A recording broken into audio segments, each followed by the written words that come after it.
aidum thekwa atau hendak kiro kipar pilo apen ini dum ke la ini garong ai tap lo to meten ben election tami aidum thekwa mati tu ken tam rapet pedon pen ani tan me jora poi nang mati ini tam da singrum lo mati la to lo ken lin na tami bang ke thang oi ye amelo tami la to angom me tum long Christian ai dong dong tu amati abang lihin pen kami ini juga kami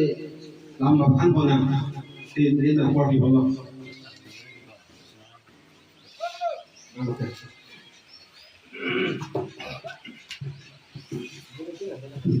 Ke fraksi ke dari tongan voting jiu tumpan itu parti lo ke sebab itu EPHLC parti lo klaim rapat Nohon ke itu alliance हिसाब से दोनों ये बहुत सारा फैन के ला इल्तुम चिपिटुक से election के में एडमिन पकड़ डाम लो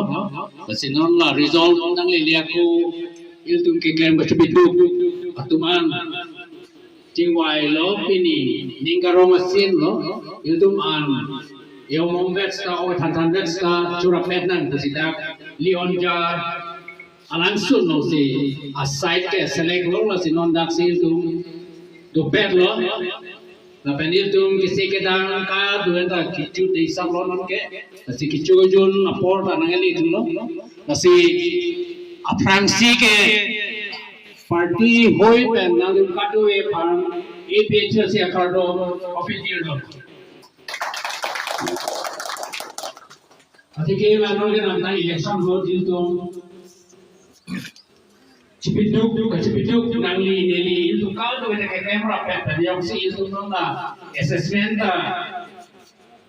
lang lo la pen cipi lo la pen hinu we na nai si gitu desa nai si gitu ruling itu tangka hok pik lo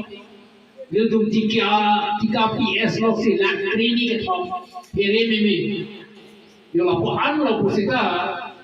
tangka bangke lagi ya, metana tangka bide berada tangka pon si culun pulo bangka vote ke pi lo pun ada metana cepiti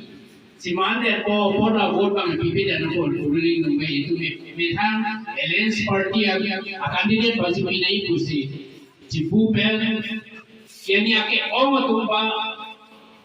kiun mana tunge alliance party basi tum vote pilo lapan si ning kilo tangka palang leader si KC kere nei KC ki jong ni aport kursi il dong la alliance party basi vote api pen lo si ni ning krong pen ani ki theno si non la il dong ka de ya puthak angno ning ni na kong lo ta si pini labang so program ke en ning chaparon pa ga chapitu pen na jong si ake joy ga li jo il dong pa paroro lo ne paroni ni ne ko na tum Cipitu pensi, laso program ke, itu main polong lo, basi non itu mah cuci cuci aku pilih ke meeting bukan ni, bosan non dakat tu kerja tong, rapat itu korte marlia tu, rapat injil marlia tu, ni marlia tu, dakat tu kerja tong, hek berlaku so program ke en pakai on, tapi cun lo apor, pakai nasi on panta tu eta, panta ni nak long pen. Corolong dan gadong ta pilo lasi bele ganing dia uya kam pini abela lasi non jong si kecuali jon hormon jong si ready lo belum deh bil tom colong rapen oh rapen asap sapek saya itu ini separuh mesin pusi itu ding nang kongkong lasi nilam dah lopan sendiri tom cablo kalau we pan madok di sini nilam itu tom opi dulu madok